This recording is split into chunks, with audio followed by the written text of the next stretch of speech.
Movie की शुरुआत college की एक लाइब्रेरी से होती है, जहां एक प्रोफेसर राइटिंग वर्कशॉप में एक लड़की से पूछता है कि उसने क्या लिखा है। वह लड़की उन्हें दिखाने से मना कर देती है, तो प्रोफेसर उसे कहता है अगर तुम्हें कुछ लिखना ही नहीं था तो इस वर्कशॉप में आने की जरूरत ही क्या थी। लेकिन उस लड़की ने जो भी कुछ लिखा था वह उसको अपनी जेब में छुपा लेती है और वहाँ से चली जाती है। इस लड़की का नाम रकेल है और यह एक मिडिल क्लास फैमिली से बिलोंग करती है और वह एक ऐसी जगह रहती है जहाँ बार्सिलोना की टॉप रिचेस्ट फैमिली के मालिक हिडाल्गो अपनी फैमिली के साथ अपने हिडाल्गो मेंशन में रहते हैं, जो एक बहुत बड़े एरिया में बना हुआ है। और वहीं एक छोटे से कोने में रकेल और उसकी फैमिली एक छोटे से घर में रहते हैं। हिडाल्गो फैमिली के 3 लड़के हैं। बड़े का नाम आर्टिमस, सबसे छोटे का नाम अपोलो और बीच वाले का नाम एरिस होता है और वही रकेल का क्रश भी होता है। रकेल उसे ग्रीक गॉड बोलती है। रकेल के कंप्यूटर में एरिस के बारे में सारी जानकारियां हैं जो उसने खुद इकट्ठा की है और वह एरिस पर हमेशा निगरानी रखती है। नेक्स्ट सीन में हमें रकेल को फोन चलाते हुए दिखाया जाता है और उसके बाद वह विंडो के पास चली जाती है क्योंकि उसका वाईफाई काम नहीं कर रहा था। जब वो घर के बाहर देखती है तो उसे वहाँ पहले से अपोलो बैठा हुआ दिखाई देता है जो उसी का वाईफाई यूज कर रहा था। वो उसे पूछती है तुम्हें मेरी वाईफाई का पासवर्ड कैसे पता चला। तो अपोलो उसे बताता है कि मुझे ये पासवर्ड मेरे भाई ने बताए हैं और वो उसे थैंक यू भी बोलता है क्योंकि उसे लगता है कि रकेल ने अपने पासवर्ड एरिस को बताए हैं। लेकिन इसकी हकीकत यह थी कि रकेल का पासवर्ड एरिस ने हैक किया था। अगले सीन में हम रकेल को अपने कॉलेज में देखते हैं जहाँ योशी नाम का एक लड़का उसका बेस्ट फ्रेंड है और वो रकेल को बहुत पसंद करता है। लेकिन रकेल उसे अपना बेस्ट फ्रेंड मानती है क्योंकि वह एरिस को पसंद करती है। कॉलेज के बाद रकेल एरिस को फुटबॉल खेलते हुए देखती है और जब एरिस अपने घर जाता है तो वह उसके पीछे पीछे जाती है। लेकिन अचानक एरिस कहीं गायब हो जाता है तो रकेल उसे ढूंढती है और उसे ढूंढते ढूंढते वह एक गड्ढे में गिर जाती है और फिर वह जैसे ही उड़ती है तभी उसके पीछे से एरिस आ जाता है और पूछता है तुम मेरा पीछा क्यों कर रही हो। वो कहती है मैं तुम्हारा पीछा नहीं कर रही। तभी एरिस उसके हाथ में कुछ लिखता है और पूछता है यही है ना तुम्हारा वाईफाई का पासवर्ड, और बताता है कि उसने उसके कंप्यूटर के पूरे डाटा को हैक कर लिया है जिसमें सिर्फ उसी की फोटोज भरी हुई है। वह रकेल से पूछता है कि तुम मुझसे चाहती क्या हो। तो रकेल कहती है कि मैं चाहती हूँ कि तुम मुझसे प्यार करो। उसकी बातें सुनकर एरिस हंसने लगता है। तब रकेल कहती है ठीक है तुम मुझे मेरे घर तक छोड़ दो। तो एरिस उसके सामने एक शर्त रखता है कि पहले वह उसे किस करे। रकेल मान जाती है और जैसे ही वो एक दूसरे को किस करने लगते हैं तो एरिस रुक जाता है और फिर रकेल को उसके घर छोड़ देता है। रकेल घर आते ही सबसे पहले अपने वाईफाई का पासवर्ड बंद कर देती है। वह अपनी माँ के साथ डिनर करती है और एरिस रात को चुप कर रकेल के रूम में घुस जाता है। उसे देखकर रकेल डर जाती है। वह बोलता है किसी ने वाईफाई ऑफ कर दिया था, मैं ऑन करने आया हूँ। फिर उसके रूम में रखी हुई सारी चीजों को देखता है और अचानक रकेल को एक कुर्सी पर बिठाकर शांत रहने के लिए बोलता है। वह रकेल के पैरों को टच करते हुए उन पर किस करता है तो वह बहुत इंजॉय करती है। लेकिन बीच में ही एरिस खिड़की से कूद कर चला जाता है और जाते हुए वह गुड बाय बीच बोलकर अपने घर चला जाता है। दूसरे दिन रकेल आइसक्रीम पार्लर पर काम कर रही होती है। तभी उसको वहाँ एरिस दिखाई देता है और उससे बचने के लिए वह छुपने की कोशिश करती है। लेकिन एरिस उसे देख लेता है और उसे अपनी एक पार्टी में आने के लिए इनवाइट करता है और साथ ही बोलता है कि तुम अपने साथ किसी को भी ला सकती हो, और वहाँ से चला जाता है। फिर एरिस अपनी फ्रेंड डेनियल के साथ पार्टी में आती है। उसकी फ्रेंड वहाँ आकर बहुत खुश होती है। रकेल एरिस को देखती है। वह उससे बचता हुआ एक सीक्रेट एरिया में चला जाता है। वह भी उसके पीछे जाती है पर वहाँ खड़ा गार्ड उसको रोक देता है और बिना पासवर्ड के अंदर नहीं जाने देता। तभी आर्टिमस वहाँ आता है और रकेल को अंदर ले जाता है। लेकिन अंदर जाने के बाद एरिस उसे वहाँ भी नहीं दिखाई देता तो वह वहाँ के पिछले गेट से निकल जाती है और देखती है कि उस गली में एरिस अकेला ही खड़ा है। वह उसके पास जाकर उसे बहुत सारी किस करती है और बोलती है तुमने बीच से पंगा लिया है ग्रीक गॉड। एरिस उसे देखता ही रह जाता है। रकेल उसको वहीं छोड़कर पार्टी में आ जाती है और अपने लिए पानी ऑर्डर करती है। वहाँ अपोलो पहले से बैठा हुआ होता है। वो उसे बताता है कि उसके भाई उसे कभी पीने नहीं देते। तभी रकेल उसके लिए ड्रिंक ऑर्डर कर देती है और वह चुपके से पी लेता है जिससे अपोलो को बहुत ज्यादा चढ़ जाती है। अब रकेल और उसके फ्रेंड अपोलो को लेकर उसके घर जाते हैं। तभी अपोलो उन्हें अपने घर जाने से मना कर देता है क्योंकि वह अपने भाई से बहुत डरता है और उनके मना करने के बावजूद भी उसने पी ली थी और अब वह पूरे नशे में होता है। रकेल अपोलो के भाई को कॉल करने के लिए अपना फोन निकालती है। तभी अपोलो डर के मारे उसका फोन गाड़ी से बाहर फेंक देता है जिससे वह टूट जाता है। अब रकेल अपोलो को अपने घर ले जाती है जहाँ अपोलो अपनी पैंट उतारता है और उसके बेड पर ही लेट जाता है। अब एरिस भी उसे ढूंढता हुआ वहाँ आ जाता है और रकेल से पूछता है इसको तुमने पिलाई है ना, मुझे पता था कि यह नशे की हालत में घर नहीं आएगा, और वो भी अपने कपड़े उतारकर वहीं लेट जाता है। अब रकेल भी चुपचाप उन दोनों के बीच में लेट जाती है और करवट लेती है। अब एरिस उसको धीरे धीरे टच करने लगता है जिससे रकेल को बहुत मजा आता है। अगले दिन रकेल अपनी सारी बातें अपने दोस्तों के साथ शेयर करती है। है, जिसे सुनकर डेनियल बहुत एक्साइटेड होती है। फिर यूसी और रकेल स्टडी करने के लिए रकेल के घर आते हैं, जहाँ टेबल पर रकेल को एक गिफ्ट पड़ा मिलता है, जिसे चेक करने पर रकेल को एक मोबाइल मिलता है। रकेल को पता चल जाता है कि यह एरिस ने भेजा है, तो वह यूसी को बोलती है कि तुम रुको, मैं अभी आती हूँ। वह एरिस के घर जाकर उसे फोन वापस करने लगती है। एरिस कहता है कि किसी का दिया हुआ गिफ्ट वापस करना अच्छी बात नहीं है। रकेल कहती है कि मेरा फोन अभी भी काम कर रहा है, और वो वही मोबाइल रखकर वापस जाने लगती है। तभी एरिस उसका हाथ पकड़ लेता है और उसे कहता है कि मैं तुम्हें किस करना चाहता हूँ, लेकिन रकेल अपना हाथ छुड़ा लेती है और जाने लगती है, और अचानक से वह वापस पलटती है और एरिस को किस कर लेती है। फिर धीरे धीरे यह दोनों अपनी सारी हदें पार कर देते हैं। वह पहली बार इंटीमेट होते हैं। अब यहाँ एरिस को पता चलता है कि यह रकेल का फर्स्ट टाइम है, तो यह सुनकर एरिस को भी बड़ा मजा आता है, और यह सीन इस मूवी में बिल्कुल न्यूड दिखाया जाता है। अब थोड़ी देर बाद रकेल जैसे ही एरिस को किस करने लगती है, तो एरिस उसे बड़ी बेरुखी से जाने के लिए कहता है और बोलता है कि जाते हुए मोबाइल लेकर चली जाना। तभी रकेल गुस्से में अपने कपड़े पहनती है और मोबाइल को वहीं डस्टबिन में फेंक कर अपने घर आ जाती है। घर आकर वो यूसी को बोलती है कि हम किसी और दिन पढ़ लेंगे। यूसी समझ जाता है कि कुछ न कुछ तो गड़बड़ हुई है, और फिर रकेल गुस्से में अपनी खिड़की बंद कर देती है। अगले दिन सुबह रकेल अपनी राइटिंग वर्कशॉप पर होती है। तभी उसके मोबाइल में एरिस एक फोटो भेजता है, जिसमें वो उसकी चेन पहने हुए होता है। तभी रकेल को याद आता है कि वो अपनी चेन उसके घर भूल आई है। अब रकेल अपनी चेन लेने के लिए वापस उसके घर जाती है।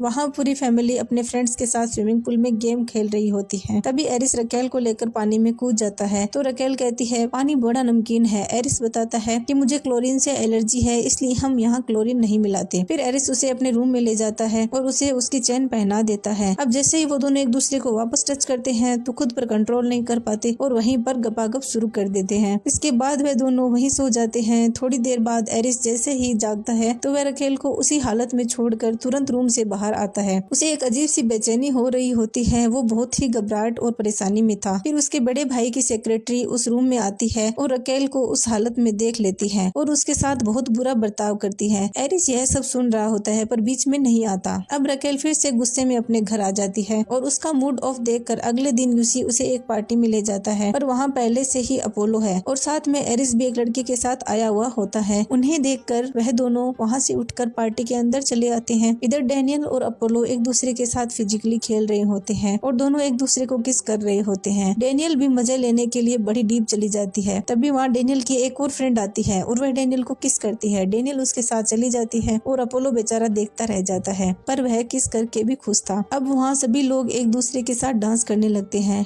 डांस करते करते रकेल एरिस को देखती है, जो एक लड़की को किस कर रहा होता है, जिसे देखकर रकेल को बहुत बुरा लगता है और उसे जलन फील होती है, और वह यूसी के साथ अपनी कॉलेज के स्विमिंग पूल पर चली जाती है, जिसकी चाबी यूसी ने पहले ही चुरा ली थी। पुल पर यूसी अपना सर रकेल की गोद में रखकर लेटा हुआ होता है। रकेल भी बिकनी पहने हुए होती है, जिसे देखकर यूसी अपने आप पर काबू नहीं कर पाता, और यह बात रकेल नोट कर लेती है, और अब वो उसे पुल में धक्का दे देती है। अब यूसी पुल में गिरता है, तो डेनियल गलती से उस पुल में केमिकल छोड़ देती है। रकेल उसे जल्दी से बाहर निकालती है और वह तीनों वहाँ से भाग जाते हैं। नेक्स्ट सीन में जब एरिस अपने घर आता है, तो उसका वाईफाई कनेक्ट नहीं होता, क्योंकि रकेल ने अपने पासवर्ड बदल दिए होते हैं, और जब वह उन्हें हैक करता है, तो उसमें रकेल ने पासवर्ड में गालियाँ लिख रखी होती है, जिसे देखकर उसे बड़ा गुस्सा आता है, और वो रकेल को मैसेज करता है कि मैं तुमसे बहुत नफरत करता हूँ। फिर जब रकेल अपने घर वापस आती है, तो बहुत ज्यादा नशे में होने के कारण वह अपनी चाबी नहीं ढूंढ पाती और अपने घर के बाहर ही बैठ जाती है। एरिस उसको अपनी खिड़की से देख लेता है, और वह नशे में धुत रकेल को उठाता है और उसके बेडरूम में ले जाकर लेटा देता है। तभी रकेल कहती है मुझे एक कहानी सुनाओ, तो वह रकेल को इनडायरेक्टली अपनी ही कहानी सुनाता है। वह अपने माँ बाप के बारे में बताता है।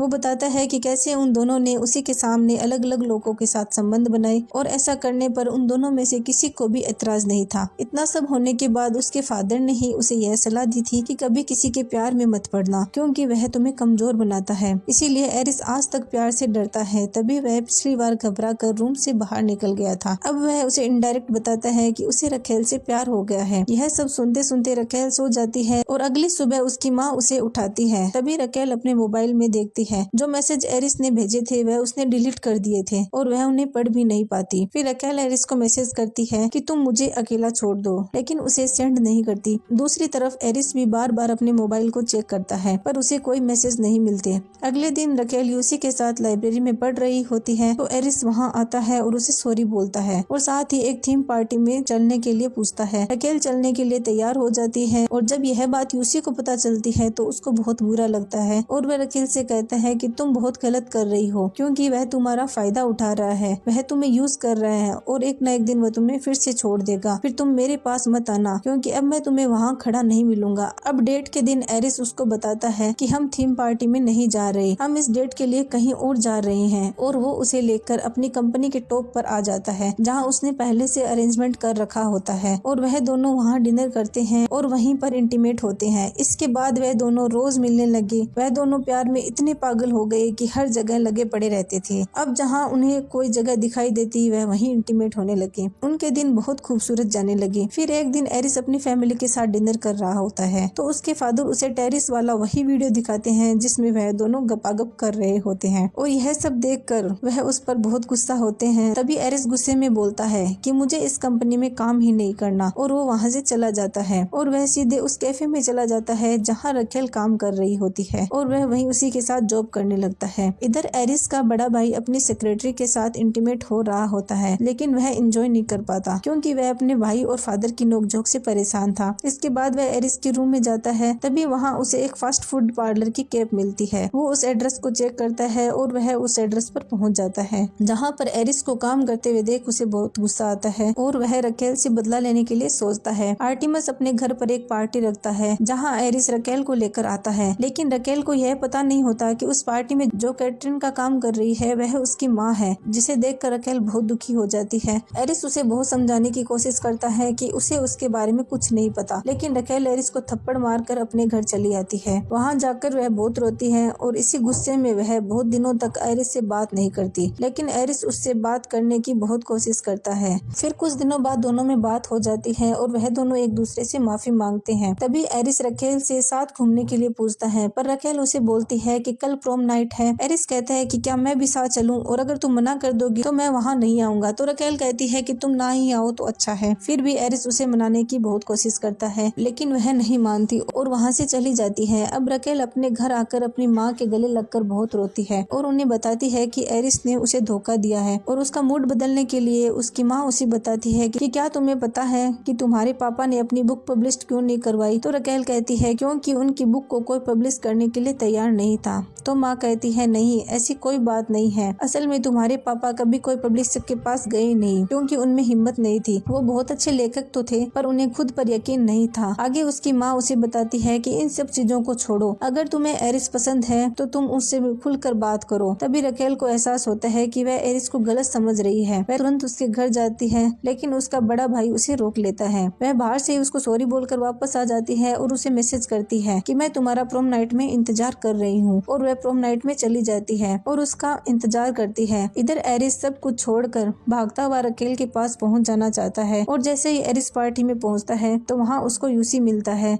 यूसी उसे कहता है कि तुम रकेल के साथ टाइम पास कर रहे हो और यह सब ठीक नहीं है। कुछ दिनों के लिए तुम उसका इस्तेमाल करोगे और उसे छोड़ दोगे। उन दोनों में बहुत ज्यादा बहस हो जाती है। एरिस उसको समझाने के लिए पुल की तरफ ले आता है। वहाँ उनकी बहुत लड़ाई होती है और इन दोनों की हाथापाई में पुल के पानी में क्लोरीन गिर जाता है। यूसी उसे धक्का दे देता है और जिससे वह गिर जाता है और एरिस को चोट लग जाती है। कुछ देर बाद जैसे ही वो उठने की कोशिश करता है वह फिसल कर पानी में गिर जाता है, और पानी में क्लोरीन होने के कारण एरिस की सांसें रुकने लगती है क्योंकि उसे क्लोरीन से एलर्जी होती है। इधर यूसी वहाँ से सीधा रकेल के पास आता है और रकेल को बताता है कि एरिस यही है, मेरी उससे लड़ाई हो गई है और मैंने उसे पुल में गिरा दिया है। रकेल तुरंत भागकर एरिस के पास आती है। तब तक एरिस बेहोश हो चुका होता है। तभी वह उसे तुरंत अस्पताल लेकर जाती है। रकेल वहीं अस्पताल में रहकर उसे जल्दी से जल्दी ठीक करने में मदद करती है, और इन सब में एरिस की फैमिली यह समझ जाती है कि बेटे को खोने से तो अच्छा है कि उसके प्यार को एक्सेप्ट कर लिया जाए। फिर वह ठीक होकर वहाँ से अपनी मेडिसिन की पढ़ाई करने के लिए चला जाता है। इधर उसका बड़ा भाई सेक्रेटरी के साथ अपने रिश्ते को एक्सेप्ट कर लेता है क्योंकि वह उससे बहुत प्यार करता था और सिर्फ अपने फादर के कारण उसे एक्सेप्ट नहीं कर पा रहा था। और इन सब बातों के 4 महीने बीत जाने के बाद रकेल सबको एक बुक पढ़कर सुना रही होती है जो उसी ने लिखी होती है। कहानी सुनकर सभी इमोशनल हो जाते हैं और खुशी से खड़े होकर तालियां बजाने लगते हैं, और वह कहानी सभी के दिलों को छू जाती है।